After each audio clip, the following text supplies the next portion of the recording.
اعوذ باللہ من الشیطان الرجیم بسم اللہ الرحمن الرحیم نحمد و نصلی علی رسول الکریم۔ آج ایک مسئلے پر گفتگو کرنی ہے کہ بعض لوگ جو ہیں وہ مزارات اولیاء کے لیے سفر اختیار کرنے کو جائز نہیں سمجھتے، اور اس کے لیے وہ ایک حدیث شریف پیش کرتے ہیں اور اس کے حوالے سے کہتے ہیں کہ سفر کرنا 3 مساجد کے سوا اور جائز ہی نہیں ہے۔ مسجد حرام، مسجد نبوی اور مسجد اقصیٰ، صرف 3 مساجد کے لیے ہی سفر جو ہے اختیار کیا جا سکتا ہے، باقی کسی بھی جگہ کے لیے نہیں۔ تو اس لیے جو ہے مزارات اولیاء کے لیے بھی جو لوگ سفر کرتے ہیں وہ ناجائز کام کرتے ہیں، اور یہ بالکل بھی جائز نہیں ہے۔ تو اس طریقے کے لوگ ہیں اور وہ پیش کرتے ہیں، اور ہمارے اہل سنت والجماعت میں بھی بعض جو سیدھے سادے بھولے بھالے لوگ ہیں وہ اسی حدیث کو دیکھتے ہیں اور وہ بھی سمجھتے ہیں کہ شاید یہ جائز نہیں ہے، تو کچھ اور نیت کی جائے کہ کسی اور سبب سے جایا جائے، اور پھر وہ ضمن میں جو ہے وہ اولیاء کرام کے مزارات کی زیارت کر لی جائے۔ تو آئیے دیکھیں کہ واقعتاً کہ اہل سنت والجماعت کا یہ عقیدہ اور یہ طرز ہے کہ وہ مزارات اولیاء پر جو ہے جانے کو ممنوع وہ سمجھتے ہوں، اور کیا یہ حدیث شریف جو ہے ان اکابر کی نگاہ سے نہیں گزری تھی؟ تو اس کا تھوڑا سا جو ہے ہم لوگ وہ دیکھتے ہیں، جائزہ لیتے ہیں اور کسی نتیجے پر جو ہے وہ پہنچتے ہیں۔ اس ضمن میں سب سے پہلے جو ہے ہم اپنے امام ربانی مجدد الفسانی شیخ احمد فاروقی سرہندی رحمۃ اللہ علیہ کے اقتباس سے اس کی ابتدا کرتے ہیں۔ حضرت فرماتے ہیں مقلد کے لیے ضروری ہے کہ کتاب و سنت کے معانی خود سے اخذ نہ کرے، بلکہ ان معانی پر محمول کرے جنہیں جمہور علماء اہل سنت و جماعت نے کتاب و سنت سے سمجھا ہے۔ علماء اہل حق کے سمجھے ہوئے معانی ہی لائق اعتبار ہیں اور اس کے خلاف معتبر نہیں، کیونکہ یہ معانی صحابہ اور سلف صالحین کے آثار اور تتبع سے اخذ کیے گئے ہیں،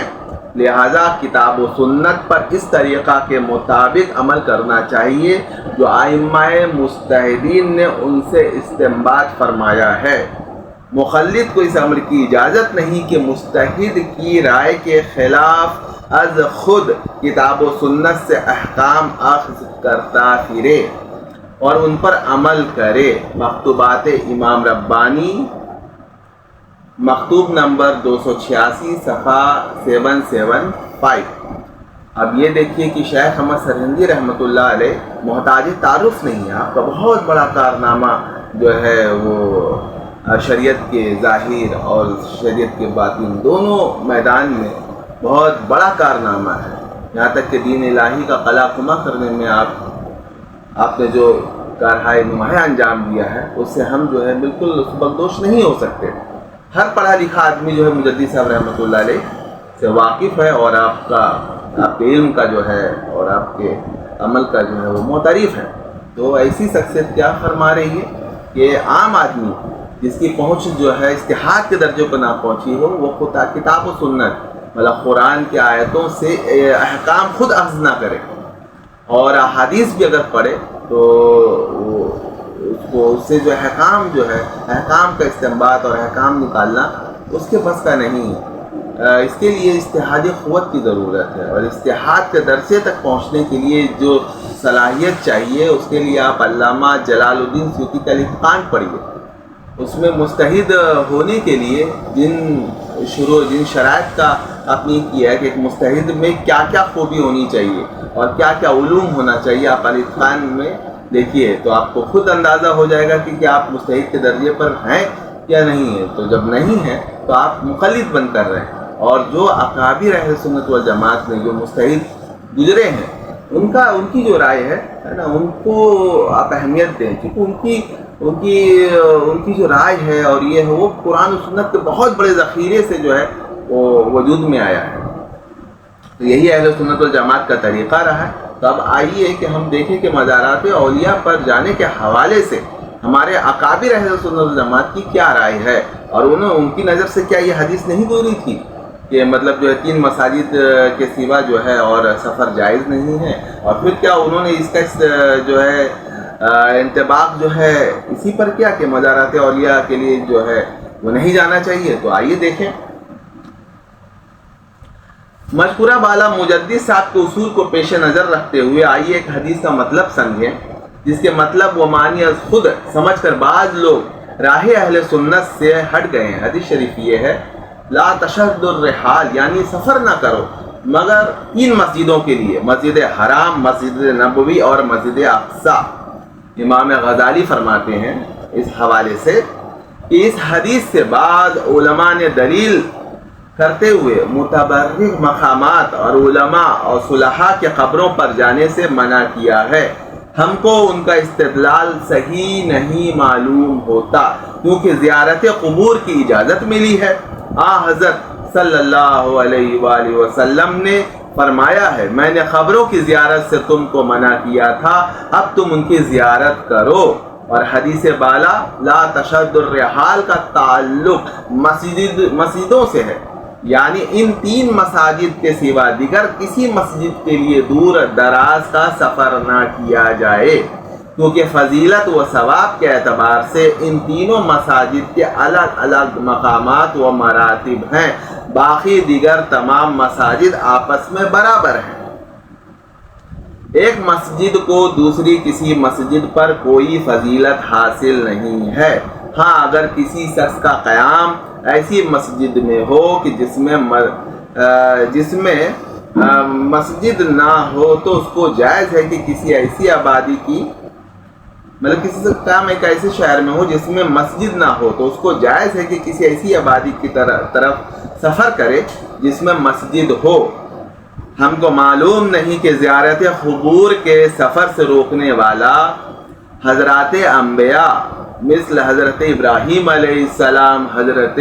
موسیٰ علیہ السلام، حضرت یحییٰ علیہ السلام کی قبروں پر جانے سے بھی منع کرے گا یا نہیں؟ منع کرنا تو نہایت درجہ محال ہے، اور جب ان حضرات کی قبروں کے لیے سفر کرنے کو صحیح کہے گا تو اولیاء، علماء اور صلحاء کی قبریں بھی ان کی قبروں کے حکم میں ہیں، اور کچھ بعید نہیں کہ ان کی قبروں پر جانا بھی سفر کی اغراض میں سے ہو، جس طرح علماء کی زندگی میں ان کی زیارت مقصود ہوا کرتی ہے۔ احیاء علوم جلد 1 صفحہ نمبر 119۔ آپ نے دیکھا امام غزالی کی رائے کیا ہے۔ اب امام غزالی کا کیا مقام و مرتبہ ہے وہ آپ دیکھ لیں، کتابوں میں دیکھیں اور علماء سے معلوم کریں کہ امام غزالی کوئی معمولی شخصیت کا نام ہے۔ وہ اس حوالے سے کہہ رہے کہ نہیں بھائی سفر تو کیا جا سکتا، با ارادہ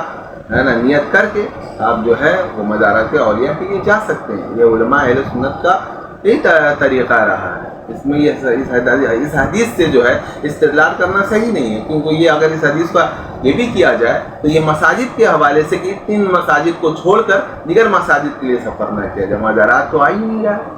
ہے نا، قبور اولیاء کا تو یہاں ذکر ہی نہیں ہے۔ اب آئیے حافظ ابن حجر عسقلانی، یہ شارح بخاری بھی اور بڑا اونچا مقام رکھتے ہیں، ان کی کیا رائے ہے؟ آپ فرماتے ہیں اس حدیث شریف میں جو ابھی حدیث شریف ہے حوالے سے جو پیش کی گئی، مستثنی منہ یا تو عام رکھا جائے گا یا خاص۔ اگر عام رکھا گیا تو معنی یہ ہوگا کہ سامان سفر کسی جگہ اور کسی کام کے واسطے نہ باندھا جائے سوا ان 3 مساجد کے، اور یہ محال ہے، آدمی تو سفر کے لیے جاتا ہی، ادھر ادھر جانا ہی ہے اس کو، تو یہ تو ممکن نہیں ہے۔ دوسری صورت یہ ہے کہ مستثنی من خاص ہو، اس صورت میں مطلب یہ ہوگا کہ کسی مسجد کے لیے سفر نہ کیا جائے سوا ان مسجدوں کے، لہٰذا جو شخص قبر مطہر یا قبور صالحین کے لیے سفر کرنے کو اس حدیث کی وجہ سے منع کرتا ہے، اس کا قول رد ہو گیا۔ فتح الباری جلد 3 صفحہ 54۔ آپ دیکھیں کہ بڑے بڑے علماء ہیں، یہ بہت بڑے بڑے علماء ہیں۔ امام غزالی، حافظ ابن حجر عسقلانی، یہ معمولی شخصیت کا نام نہیں ہے۔ ان کی رائے آپ دیکھیے، اور کیا حدیث شریف سے انہوں نے جو ہے یہ کیا کہ اس حدیث شریف سے استدلال ہی غلط ہے، آپ نے سمجھا نہیں اس حدیث کو۔ یہ اس سے کہیں بھی جو ہے یہ نہیں مراد ہے کہ قبور اولیاء کے لیے جو ہے آپ سفر نہ کریں۔ اور یہ دیکھیں کہ امت میں عجیب بات ہے کہ وہ امت میں کسی بھی دور میں یہ منع نہیں رہا، اور علماء ہمیشہ جو ہے یہ امت جو ہے اولیاء کے مزارات کے لیے، قبور کے لیے، ان سے فیوز و برکات حاصل کرنے کے سفر کرتی رہی ہے، مطلب تواتر سے یہ ثابت ہے۔ علامہ عینی، آپ نے حدیث، علامہ عینی بھی بہت بڑی شخصیت ہے، آپ نے حدیث لا تشد الرحال کے ضمن میں لکھا ہے، نبی نے کہا ہے کہ ان 3 مساجد کے، امام نووی کے حوالے سے کہہ رہے ہیں کہ 3 مساجد کے علاوہ کسی مسجد کے لیے سفر کرنے میں فضیلت نہیں ہے، اور اس قول کو تو تمام مساجد جو آپس میں برابر ہے، ان 3 مساجد کو چھوڑ کے، چونکہ باقاعدہ حدیث شریف ہے کہ مسجد حرام میں اگر نماز کوئی پڑھے تو یہ اتنا ثواب ہے، مسجد نبوی میں پڑھے تو اتنا ہے، مسجد اقصی میں پڑھے تو اتنا ہے، الگ الگ ہے تینوں کے مقام و مراتب، لیکن اور کسی مسجد کے لیے یہ چیز نہیں، تمام مساجد آپس میں برابر ہے، کہیں بھی نماز پڑھے ایک ہی طرح کا ثواب آپ کو ملے گا۔ یہاں تو پورے اولیاء اور صالحین کا ذکر ہی نہیں ہے، فضیلت نہیں ہے، اور اس قول کو جمہور کا مسلک بتایا ہے، اور ابن بطال نے کہا ہے کہ اس حدیث کا تعلق نظر سے ہے، اگر ان 3 مساجد کے علاوہ کسی مسجد میں نماز پڑھنے کی نظر مانی جائے تو امام مالک کہتے ہیں کہ اگر اس مسجد تک پہنچنے میں سفر کرنا ہو تو اپنی آبادی کی مسجد میں نماز پڑھ لے، اور اگر ان 3 مساجد میں سے کسی مسجد میں نماز پڑھنے کی نظر مانی ہے تو وہ سفر کر کے اس مسجد کو جائے اور وہاں نماز پڑھے، اور اگر کوئی شخص بغیر نظر کے از روئے تطوع صالحین کی مساجد میں نماز پڑھنے یا ان سے برکت حاصل کرنے کی نیت سے جائے تو اس کے لیے جانا مباح ہے، چاہے سفر کر کے جانا ہو۔ اس حدیث کی روح سے ممانعت کا حکم اس پر عائد نہیں ہوتا۔ عمدۃ القاری شرح بخاری جلد 3 صفحہ 682۔ علامہ ابن حمام روضہ، وہ فرماتے ہیں کہ روضہ مطہرہ کی زیارت کے متعلق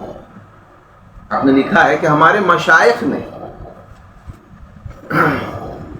قبر اولیاء کی زیارت مندوبات مستحبات میں سب سے افضل قرار دیا ہے، اور مناسک الفارسی اور شرح المختار میں لکھا ہے کہ استطاعت کے رکھنے والے کے لیے واجب کے قریب ہے۔ یہ ہے اکابر اہل سنت کی رائے، اور ہم نے جو ہے براہ راست جو ہے، خاص طور سے یہ فرقہ غیر مقلدوں کا ہے کہ براہ راست حدیث کو جو سمجھتا ہے تو یہ گمراہی ہوگا، اور وہ کچھ کا مطلب کچھ ہے، سمجھے گا کچھ۔ تو ہمیشہ مجدد صاحب رحمۃ اللہ علیہ کے قول کے مطابق مخلد کو یہ جائز نہیں، کم درجے کا آدمی جو اجتہاد کے درجے کو نہ پہنچا ہو، اس کے لیے اکابر نے جس طریقے سے قرآن کو سنت کو سمجھا ہے ویسے ہی سمجھے، اپنے سے سمجھنے کی کوشش نہ کرے، ورنہ اس کا شیطان بن جائے گا۔ دار قطنی اور بزاز نے روایت کی ہے کہ رسول اللہ صلی اللہ علیہ وسلم نے فرمایا، جس نے میری قبر کی زیارت کی اس کے لیے میری شفاعت واجب ہوئی۔ دار قطنی نے روایت بھی حضرت سے کی ہے، جو شخص میری زیارت کی نیت سے آئے گا اور میری زیارت کے سوائے اس کا کوئی مقصد نہ ہوگا تو مجھ پر اس کا حق ہے قیامت کے دن میں اس کا شفیع بنوں۔ دیکھیے یہاں تو جو ہے باقاعدہ جو ہے ابھارا جا رہا ہے کہ بھائی نیت جو ہے ہماری اس کی ہو، اور یہ روایت بھی دار قطنی کرتے ہیں، جس نے حج کیا اور میری وفات کے بعد میری قبر کی زیارت کی وہ بامنزلہ اس شخص کے ہے جو میری زندگی میں میری زیارت کرتا ہے۔ اس بندہ ضعیف یعنی ابن حمام کے نزدیک بہتر یہ ہے کہ جب آپ صلی اللہ علیہ وسلم کی زیارت کے واسطے سفر کے لیے روانہ ہو تو بہتر یہ ہے کہ صرف قبر نبی صلی اللہ علیہ وسلم کی نیت کی جائے۔ دیکھیے اس حدیث کو غلط سمجھنے کی وجہ سے، اس کو بھول سمجھنے کی وجہ سے کیا ہے کہ بعض لوگ کہتے ہیں، یہاں تک کہتے ہیں کہ مسجد نبوی کی بھی نیت جو ہے نا، مسجد نبوی کی نیت کی جائے، روضہ اقدس کی نیت نہ کی جائے، چونکہ وہ حدیث میں منع ہے، جبکہ یہ بالکل نہیں۔ اہل سنت جماعت ابن حمام آج کے یہ ہیں، امام ہیں اور عالم ہیں، وہ کہہ رہے ہیں کہ باقاعدہ جو ہے وہ آپ روضہ شریف کی نیت کر کے جو ہے بہتر ہے کہ آپ روضہ شریف کی نیت کر کے وہاں جائیں، اور مدینہ منورہ پہنچ کر مسجد شریف کی بھی زیارت کر لے، مطلب یہ سیکنڈری ہے، اس کے ضمن میں جو ہے مسجد نبی کی بھی زیارت کر لے۔ یہاں کیا ہے، لوگ وہ کر رہے ہیں، یہ کیا ہے، یہ جو ہے نبی کریم صلی اللہ علیہ وسلم اور امت کو جو ہے اولیاء کرام سے کاٹنا نہیں ہے. جب آپ ان مقامات میں نہیں جائیں. آپ یہودیوں کو دیکھیں کہ وہ تو بھائی اپنی پرانی چیزوں سے جو ہے وہ اس کو بچا کے رکھتے ہیں اور اس سے جو ہے اس کا ایک کنیکشن جڑا ہوا ہے, اور ہم یہ سمجھتے ہیں کہ ان میں بدعات اور خرافات ہمارا کوئی تعلق نہیں ہے. پرانی چیزوں سے سب کو ختم کر دیا جائے بدعت کے نام پر اور اس کے نام پر, تو کیا وہ آپ کا جڑے گا وہ معاملہ. اور آپ جا کر تو دیکھیں یہ مقامات مقدسہ مزارات اولیاء پر کہ کیا فضل و برکات اور کیا روحانی جو ہے وہ سکون و چین وہاں ملتا ہے. لیکن ایک طبقہ ہے جو روکنے میں لگا ہوا ہے, شرک و بدعت اور غلط جو ہے تشریح قرآن و سنت کی کر کے جو ہے وہ امت کو جو ہے روک رہا ہے. تو یہ ہے نہیں, ہمارے پاس دلیلیں ہیں بھائی. آپ دیکھیے اتنے بڑے بڑے علماء جو ہے وہ غلط ہے اور آپ حدیث صحیح سمجھ رہے ہیں.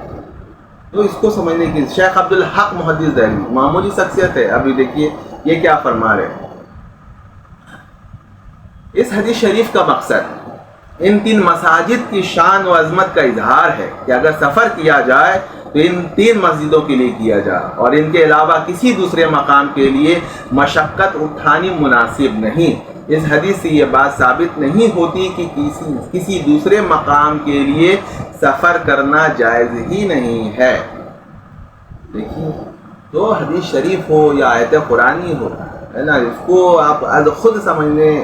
سے پہلے آپ دیکھ لیں کہ اکابر علماء نے اس کو کیسے سمجھا ہے, اس کا کیا مطلب ہے. خود نہ سمجھے تو پھر یہ گمراہی ہوگی اور آپ غلط جو ہے اشۃ اللمات جلد 1 صفحہ 348 میں شیخ عبدالحق محدث دہلوی رحمۃ اللہ قول مل جائے گا آپ کو. قاضی ایاز مالکی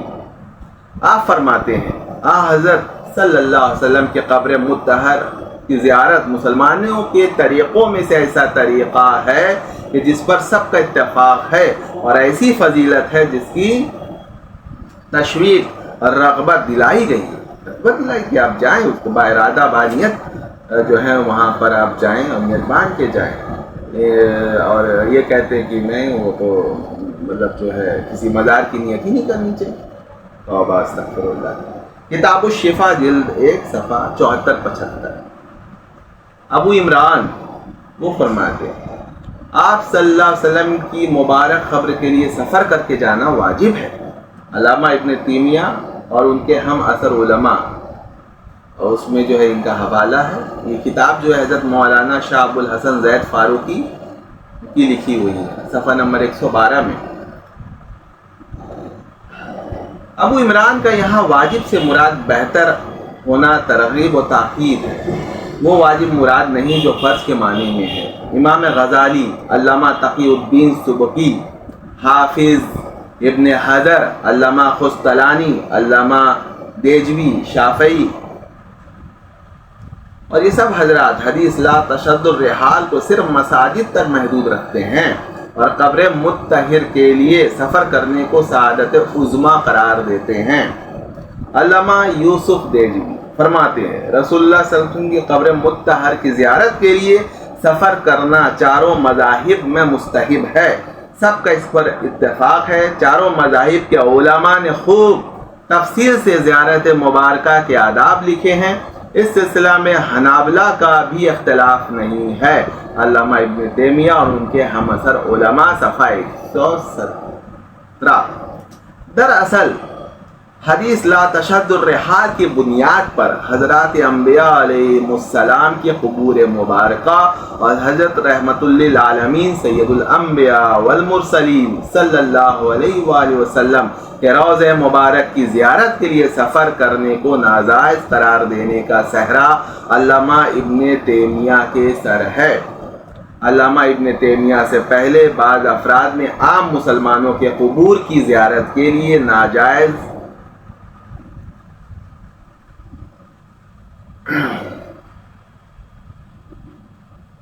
ابن تیمیہ ایک قدم آگے بڑھ گئے اور انہوں نے انبیاء و اولیاء کے قبور کو بھی اس میں شامل کر دیا. ابن تیمیہ کے اس قول پر حافظ ابن حجر عسقلانی اور علامہ قسطلانی فرماتے ہیں سینہ کو جلانے والا بدبودار قول ہے. ابن تیمیہ کے حامی و مؤید صفی الدین بخاری بھی اس مسئلے پر فرماتے ہیں اس مسئلہ میں وہ یعنی ابن تیمیہ زیادہ شدید خطا کر گئے ہیں، چونکہ یہ منہج اہل سنت والجماعت نہیں ہے۔ اہل سنت والجماعت کا ہمیشہ تواتر سے جو ہے مزارات انبیاء و اولیاء پر جانا ثابت ہے۔ ایک ایسے عمل کو جو تواتر سے امت میں رائج ہے، کیا علماء کیا عوام، اس کو ناجائز قرار دینا، ایک حدیث کے مطلب کو غلط اس کو یہ کر کے جو ہے وہ پیش کر، جبکہ دوسرے علماء نے اس کو صاف کہا کہ یہاں مزارات اولیاء مراد ہی نہیں ہے، تو شدید خطا کر گئے ہیں۔ فتح الباری جلد 3 صفحہ 3 صفحہ 53 اس طرح جو ہے، تو مطلب جو ہے نتیجہ یہی آیا کہ بس آپ جو ہے مزارات اولیاء پر جائیں اور وہاں سے فیوز و برکات حاصل کریں، لیکن بدعات اور خرافات علماء نے اس کے جو ہے وہ قواعد مقرر کر دیے ہیں، اس دائرے میں رہتے ہوئے آپ مزارات اولیاء پر باقاعدہ جو ہے سفر کر کے جائیں، اس میں کوئی قباحت نہیں ہے۔ اللہ تعالی ہم سب کو جو ہے دین کی صحیح سمجھ عطا فرمائے، آمین یا رب العالمین۔